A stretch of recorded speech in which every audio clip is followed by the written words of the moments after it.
Hello and welcome to lecture number 5. So today we are going to discuss one of the fundamentals of the colloids, and that is the electrical properties. So in this section we have to talk about the two most important phenomena associated with the colloids. It is the electrokinetic potential and electrokinetic phenomena. So we will talk about that, but slowly we first start with some basic electrical properties of colloids. So if we start with the very fundamental, that is the basics of the electrostatics. So this is a surface, and here is a positive charge Q1 is placed, and at some distance there is a negative charge Q2 at a distance r. So according to Coulomb's formula, the electrostatic force of interaction, so here the interaction will be the attractive force. So the attractive force is given as the product of the two charges, opposite charges, divided by 4 pi and some constants, that is the d, which is known as the static dielectric constant, and then the epsilon, which is known as the permittivity of free space, epsilon 0, and which is inversely proportional to the r square. All right, so I hope you were able to read those things. So let's assume a situation where all these, means the charges, the distance between the two, the epsilon 0, etc., all are constant except the d. So therefore, if that is the situation, then we can tell that the Coulombic force of attraction is inversely proportional to the static dielectric constant. All right, so at a fixed r. So this gives us a scenario where we can say that if the d value is very large, okay, so we can write that for high d we need very less Fc. That means here for the opposite charges, this Fc is the force of attraction. So we need a very little force of attraction to keep the two charges apart. So that means the charge separation energy for a high d would be very less. And it is the other way, that is for less d we need high force of attraction or high energy to have a charge separation. So can we take the examples of a high d, a relatively high d, and the less d? So first let's start with the less d. So how low we can get?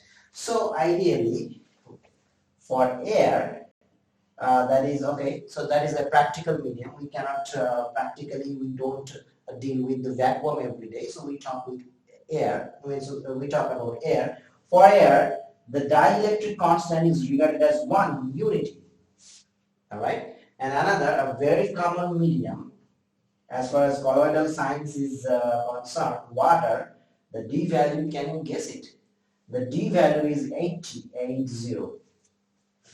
So now I can tell you that you see how difficult it is in air to have a charge separation or a charge separated species, and relatively how easy it is in water to have a charge separation. So if we go by the numbers, then in water the energy, I mean the force required, so that means the energy required to have a charge separation in water, the energy is in the order of kBT. So here kB is the Boltzmann constant and T is the absolute temperature. So it is kT, means it is in order of the ambient thermal energy, okay, and this value is very close to 10 to the power negative 21. Okay, so this is somewhat raised to the power negative 21 joules. Okay, so that means we need a very low energy to have charge separation in water versus In air, this energy, where in water, whatever is kT in air, so that separation energy is almost close to 100 kBt. That means 100 times. So it is 100 times difficult to have a charge separation in air as opposed to the water. Okay. So also now you can see that perhaps why it is very difficult, if not difficult, it is almost impossible to have a charge separated species or charged species in organic solvents, namely hexane. So hexane is a aprotic nonpolar organic solvent. So in hexane, what is the D of hexane? So D of hexane is as close to as 2. So means it is almost close to the value of air. So immediately you can tell that in organic mediums, okay, the nonpolar solvents, how difficult it is to have a charge separated species. So it is practically impossible. So what's the bottom line of this discussion? So the bottom line of discussion is this, that I'm going to write, all right? So it is not surprising that colloidal particles stay charged in a dispersion medium like water, and it is very expected. Okay, so what now we try to realize that if we have a colloidal solid water dispersed, we can expect that these colloidal particles could be charged species. So there could be charge separation. So the surface would be charged. All right, and it is no surprise as evident from this discussion. So now let's clean the board and let's move on to the topic, that what are the few different mechanisms or the few explanations that makes the colloidal particle or the surface of the colloidal particles charged. Let's take a look at that. So now we will take a look that what are the reasons that's why the colloidal dispersed medium gets charged. So let's first start with the process. It's called ionization. Okay, and this is the process by which certain categories of dispersed phase, and those are namely proteins and also some charged polymers, and it could be some macromolecules, of course charged. So these molecules, as you know, that they have some inherent charges at their surface. So for example, obviously proteins, they have these NH3 plus group as well as the COO minus groups, lots of it. And so that makes these kind of colloidal dispersed entities inherently charged. And for proteins, obviously the net charge of the proteins would depend on its pH, pH of the medium overall. And we must understand that every protein has an isoelectric point. So at their respective isoelectric point, the proteins becomes uncharged. Okay, so next let's go to the next point. Now the second reason is kind of a hard to believe and a strange mechanism. So let me explain first with some example. Suppose you have water as a dispersion medium, of course, and then there you have a spherical entity inside. So this spherical entity, if I tell you that this is oil or a pure hydrocarbon,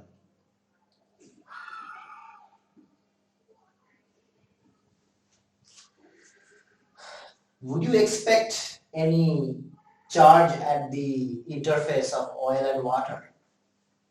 Let me tell you, it has been experimentally seen that the interface of oil in water, if it is an oil droplet, pure hydrocarbon, absolutely no polarity. It is negatively charged. Surprise, isn't it? But this is not the end though.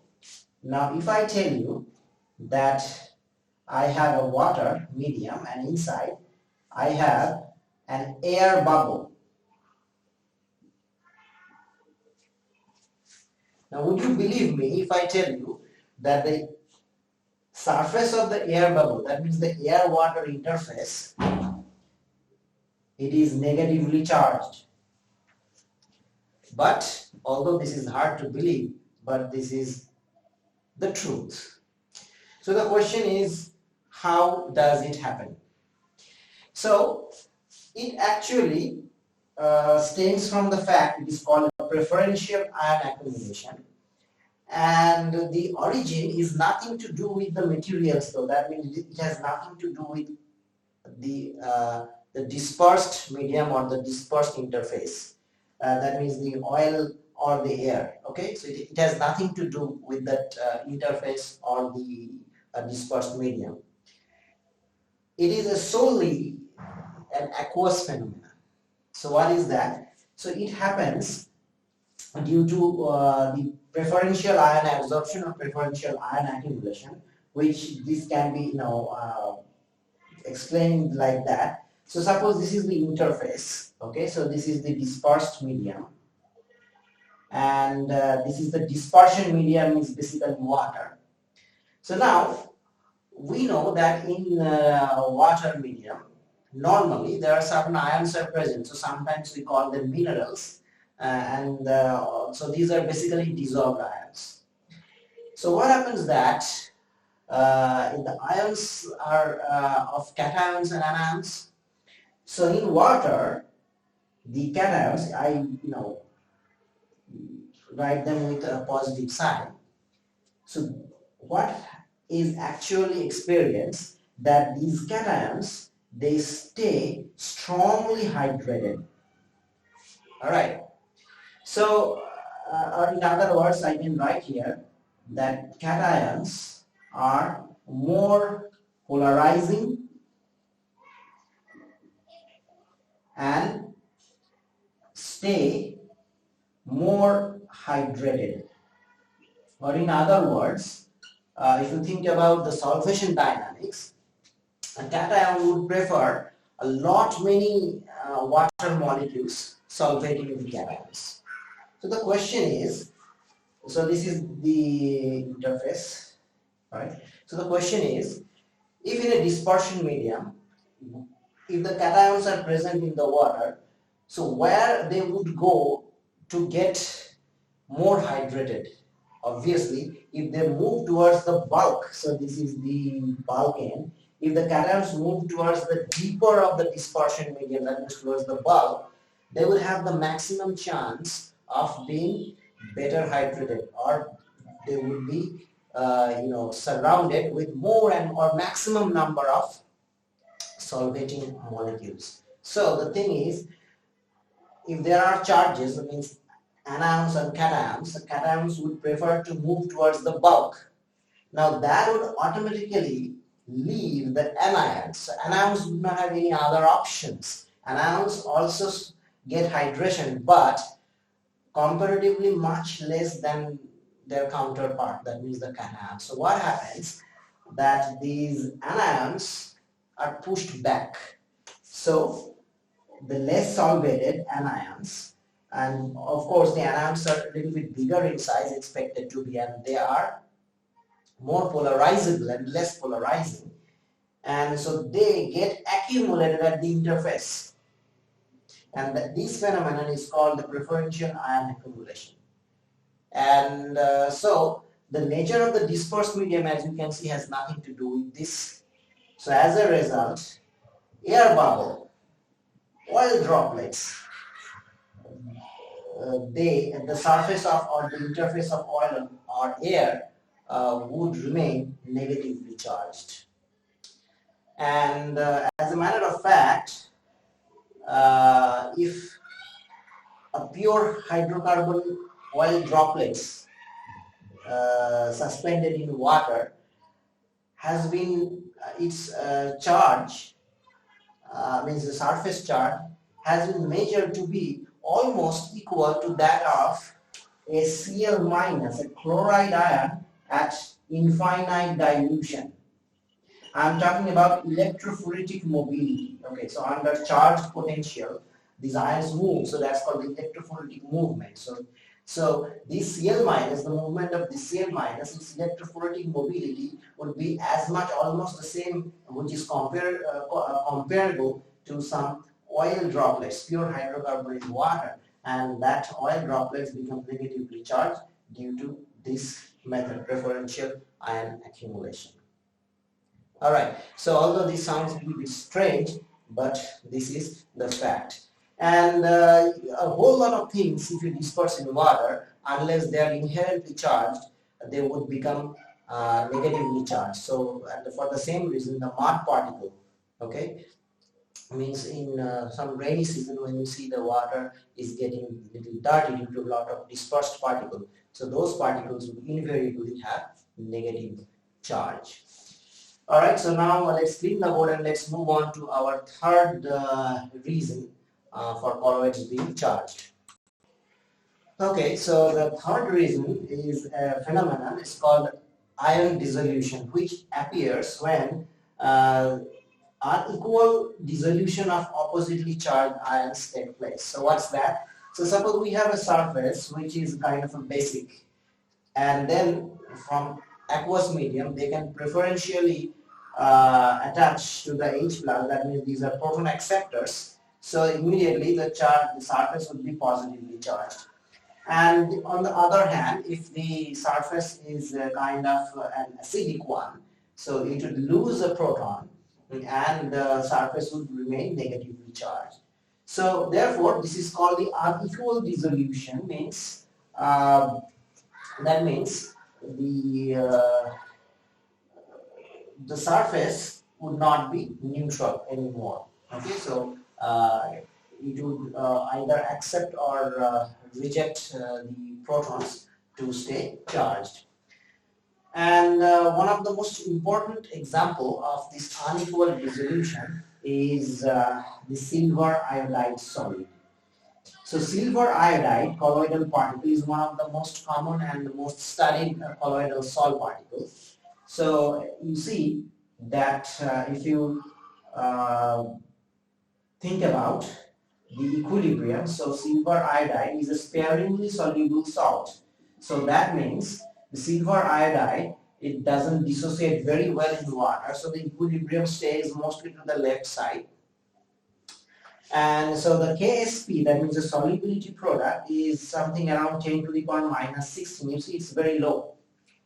So even though it is a low KSP, so we expect that if this is KSP is 10 to the power negative 16, so the concentration of Ag plus should be 10 to the power minus 8, and which is equal to the concentration of I minus, alright, should be equal to 10 to the power minus 8. So just like the pH of water, okay, so if the ionic product is 10 to the minus 14, so at the neutral pH, pH 7, so the concentration of H plus and OH minus are almost equal, 10 to the power minus 7 and 10 to the power minus 7. So here we can expect the same thing here, but in reality what we observe that the PAG, that means minus negative log of Ag plus, we can call it the P like pH, we can call it PAG plus, is around 5.5. Okay, so that means, so in other words, if we call the Pi minus, if we count that, it would be like then 10.5. So obviously you see there would be whole lot of Ag plus more in the dispersion medium than I minus. So 5.5 means 10 to the power minus 5, which is much greater than 10 to the power minus 10.5. So that is called an unequal dissolution. Why? So let me tell you that silver iodide is mostly a lattice. There exists a lattice here in silver iodide. Okay, so it's a kind of an ionic lattice, but may not be purely ionic, but a lattice structure is there. So from that lattice structure, it is easy for the Ag plus to leach out because of some size mismatch factor. Ag plus easily leaches out from the solids and come into the aqueous medium much more than the I minus. So as a result, the silver iodide solids, okay, and basically their surface, would you expect it to be positively charged or negatively charged?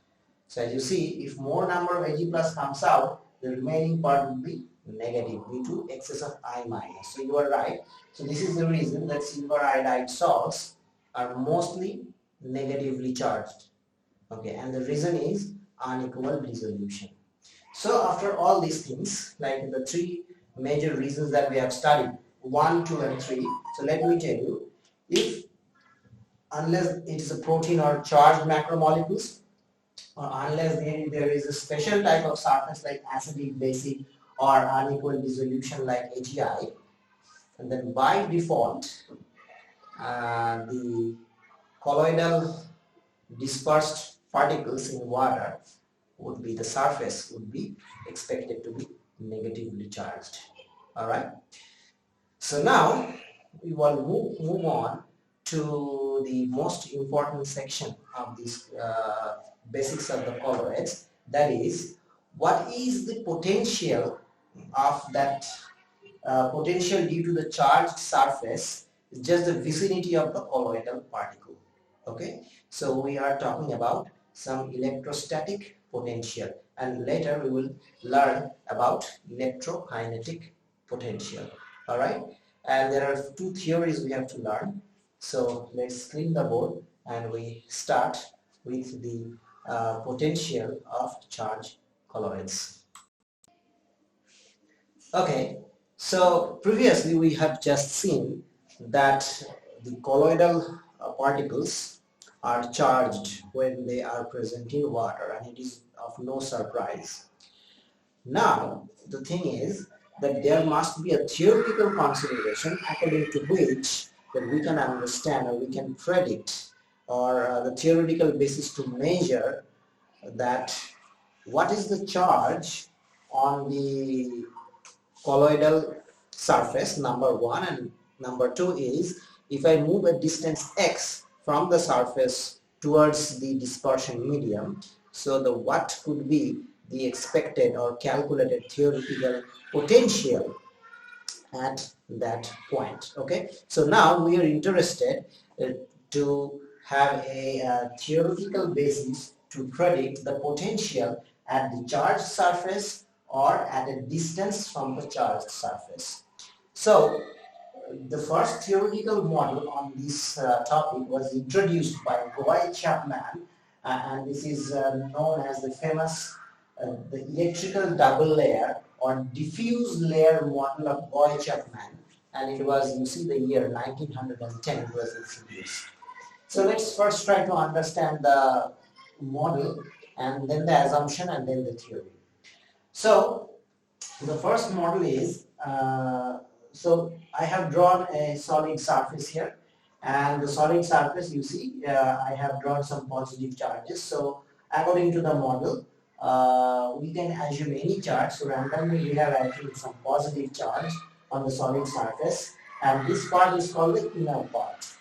Okay, and these are all adsorbed ions on the surface. So for the time being, we are assuming that it has these are no inherent charges, but somehow the ions have been adsorbed for some reason. Okay, and of course, in water there will be ions. So just like electrolyte.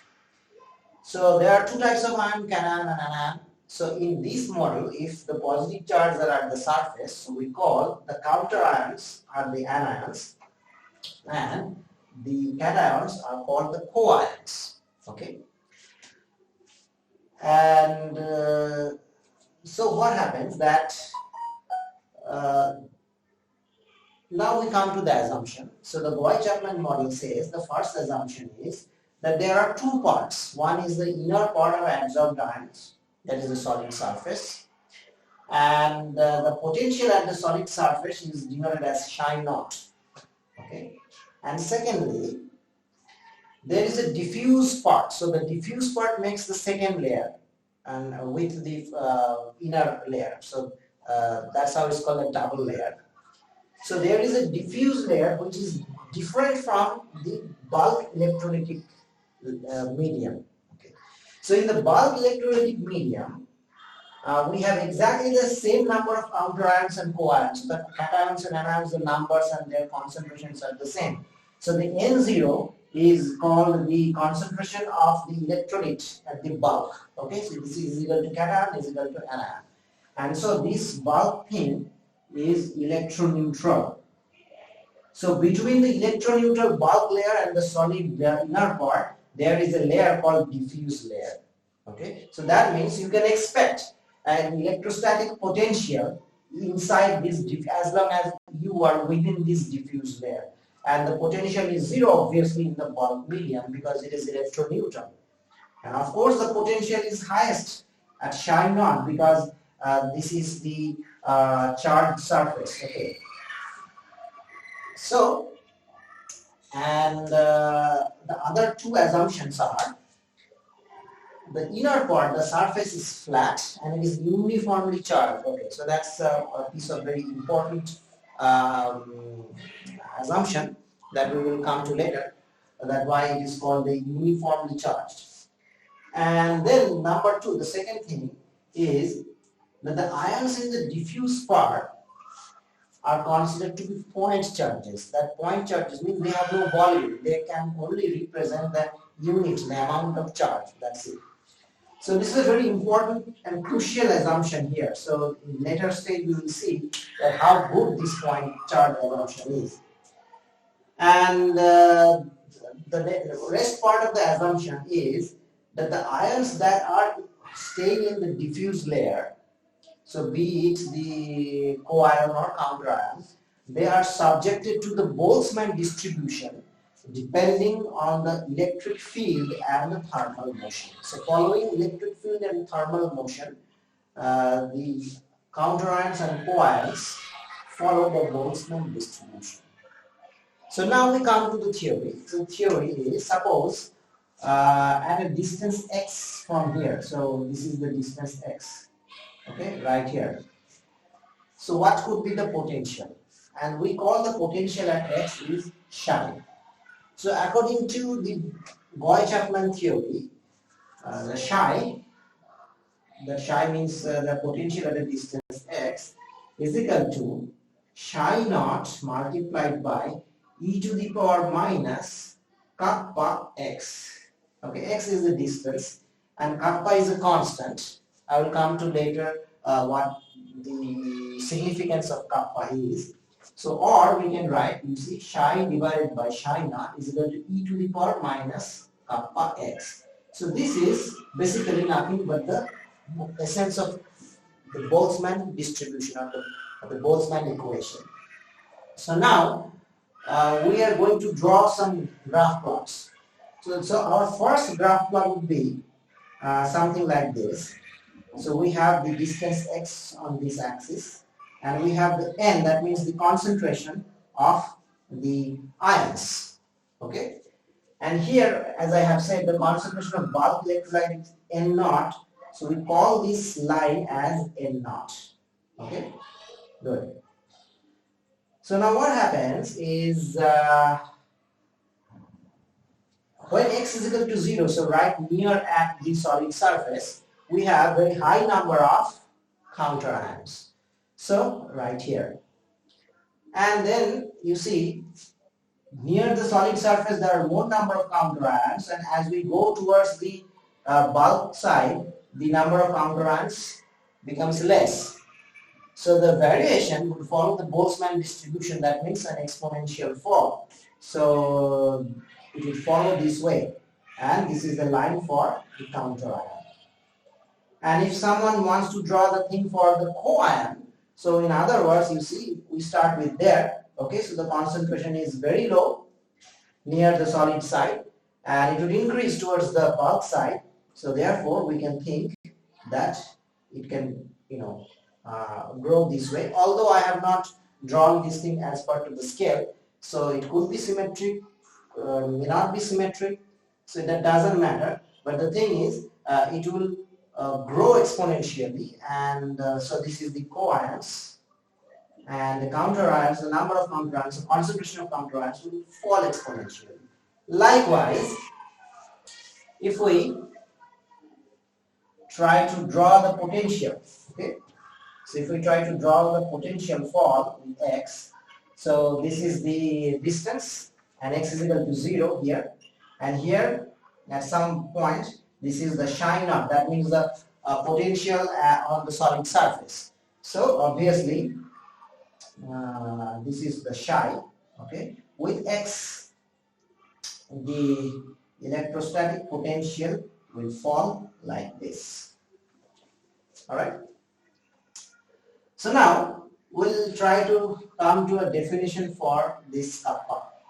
Okay, so here, so you see that following this equation we can write that chi divided by chi naught, okay, is equal to E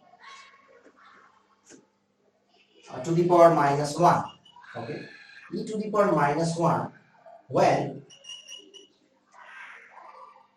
x is equal to 1 over kappa or kappa inverse.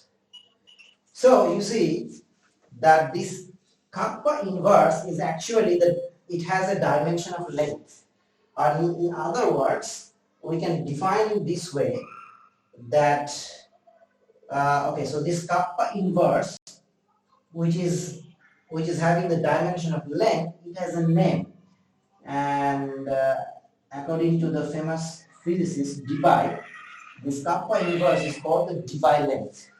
So what is the Debye length? So the Debye length, the definition of Debye length is such that this is the distance, okay, at which the potential at the diffuse layer becomes exactly 1 over E of chi naught. Okay, so this is the definition. So chi by chi naught becomes 1 over E, or E inverse, when x is equal to d by length. So therefore, somewhere in this curve we can draw the d by length. Okay, so this is, we can call it, this is the d by length, kappa inverse. Obviously this is an imaginary layer, but it has some significance. So the significance is, you can see that the more the chi naught is, the Debye length will be pushed further down towards the bulk electrolytic layer. So the thickness or the dimension of Debye length is actually governed by the chi naught. Okay, so this was the whole essence of the Gouy-Chapman model, the Gouy-Chapman theory. Obviously the theory was quite long, quite big, but I have summarized it into a very small capsule to represent these things in the simplest possible manner. But there was a problem with Gouy-Chapman layer or Gouy-Chapman theory. The reason is, suppose later on when the instrumentation got developed, people tried to measure the potential of the colloidal particles, and obviously, but that was from an electrokinetic phenomena. What was the phenomena? We will study that in great length, don't worry. But the measurement showed that suppose if the solid surface is positive here, positively charged, then we expect that the particle potential should be measured at whatever the electrokinetic potential should come out as positive, and if I measure it somewhere around some distance of x from here, it would also come out something positive. But some experimental phenomena or some experimental result sounded otherwise. That means Even though the solid was the positively charged surface, the potential came out to be near neutral, or sometimes, at the worst case, charge reversal. That means the potential became negative. So how? So from the Gouy-Chapman model, there was no answer to explain such major phenomena. Okay, so therefore, later, much later, in 1924, there was a theory, a modified theory was introduced by a scientist called Stern. Okay, so that was the modification of Gouy-Chapman's model. Okay. So right now we are going to learn that theory, that Stern's theory, to see whether that theory was successful to predict the experimental results that was observed later. So let's clean the board and discuss that. So now here, let's take a look at the Stern modification of the diffuse layer theory proposed by Gouy-Chapman in 1910. So in 1924, so Stern proposed that there was a problem in Gouy-Chapman's assumption. So that is, the ions can't be point charges, because you see that ions, if we are talking about a positively charged surface, so that means counter ions that can approach towards the positively charged surface are anions, and definitely they are hydrated at a certain degree, and those hydrated anions definitely have some volumes, and if they have volumes, they occupy space, and due to some steric hindrance, they can approach towards the solid surface at a varying degree depending on the degree of hydration and the crowding at the solid interface. So therefore, Stern proposed that the hydrated ions can approach towards the solid surface at a varying degree. That means some ions can be non-specific, can be specifically absorbed on the solid surface, and they can form a fixed layer. And some other ions, they cannot get specifically absorbed, but they kind of approach the fixed layer at a distance, and they are kind of loosely bound ions. So therefore, if we can imagine the model, so this is the solid surface, positively charged. So some hydrated anions, according to Stern, they get specifically absorbed on the solid surface and form a fixed layer, and that layer or plane is called the Stern plane. And the potential at the solid surface, if it is denoted as psi naught, according to Gouy-Chapman model, and then the potential at the Stern plane is denoted as psi d. Okay, and so what happens? I can now try to draw some microscopic picture of this. So let's assume this is the solid surface, positively charged, and our anions, which is hydrated by water molecules. So I am trying to draw a hydrated negatively charged ion. So these small bubbles represent the water molecules. So now you see that although these ions are hydrated, due to electrostatic interaction or strong van der Waals interaction, the negatively charged anions, they can be specifically absorbed on the solid surface, so forming the Stern layer. And additionally, there are other anions. They can also try to approach the positively charged solid surface, but they can do so from a distance, because due to the steric crowding at the fixed layer, due to van der Waals interaction, these some counter ions, they stay at a distance, okay, from the solid surface. So they are little bit comparatively loosely bound in comparison with the fixed layers or the anions that get specifically adsorbed. So we can say these anions are kind of non-specifically adsorbed due to some weaker van der Waals interaction. So as a result, you see, so on the solid charged surface, there is a star layer, fixed layer with specifically adsorbed anions, and on top of that, there are some non-specifically adsorbed another layer of solvated anions. All right. So now let's take a look that what happens to the rest of the diffuse layer. So okay, so we understand that this is the star plane, and from this the diffuse layer starts. Okay, so the entire thing is the diffuse layer, and I have already demarcated the Debye boundary here. So that means further down there, this is the bulk end. So this is the electroneutral, so bulk medium. Okay. So the question is how the potential would drop or change from psi 0 to psi d to the 0 end. Okay. So obviously now we can draw a graph plot. All right. So here this is the x distance, and here we have psi naught. So now we will draw an imaginary line over here. So thinking that this is our Stern layer or the potential at the Stern plane. So this we call it psi d. Why? Because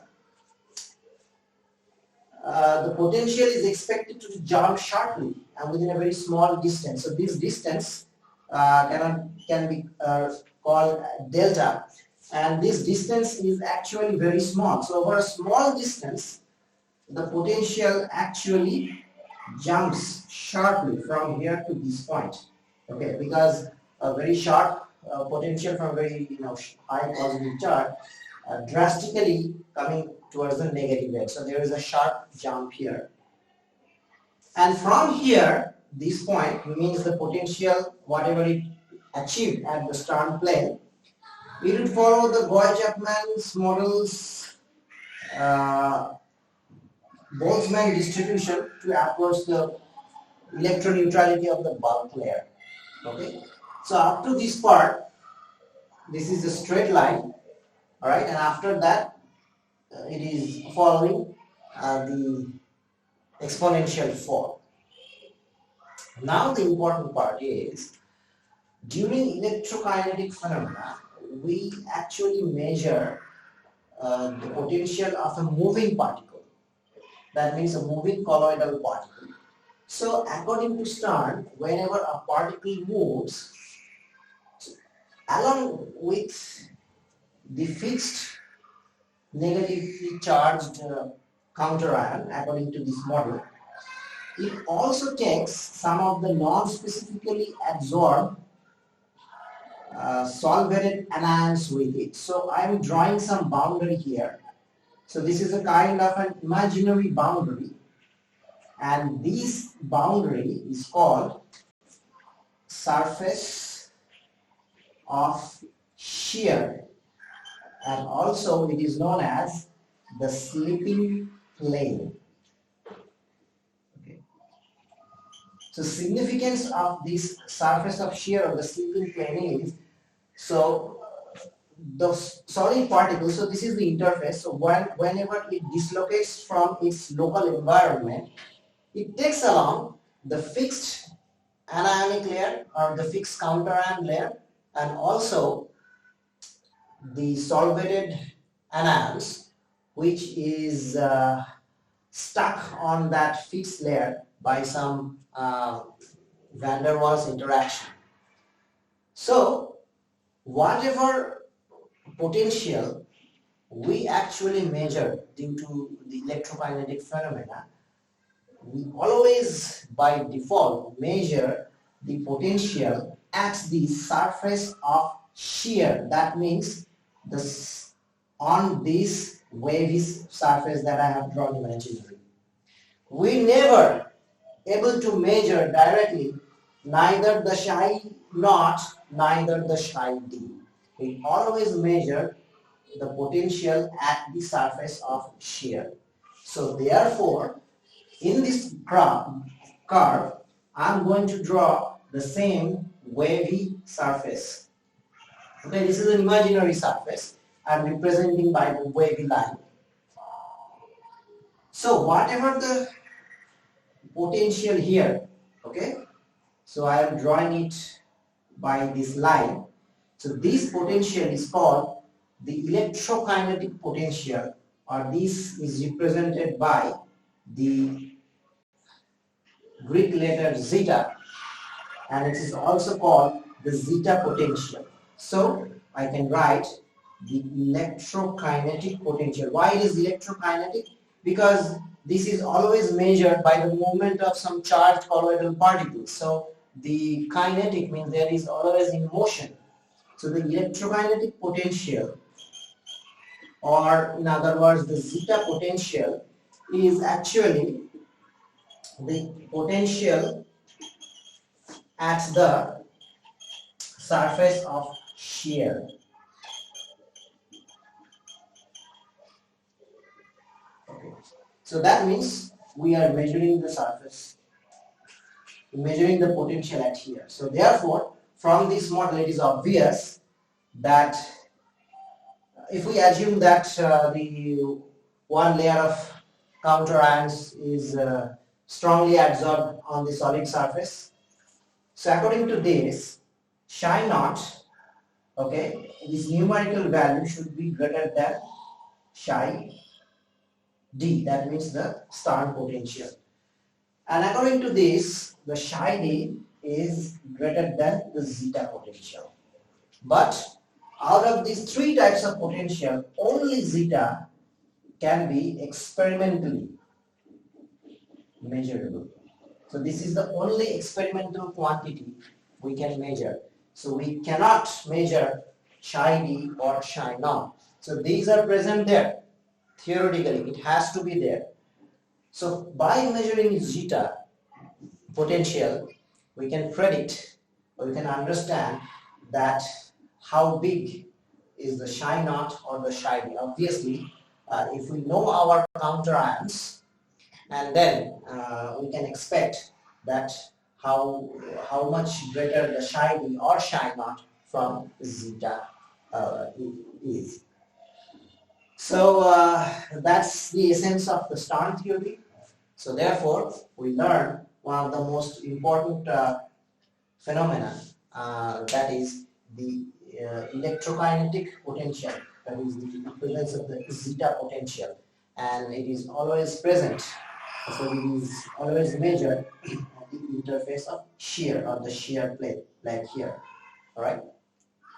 So now, very interesting situation may arrive depending on the nature of the counter ions and the thickness of this surface of shear from the solid interface.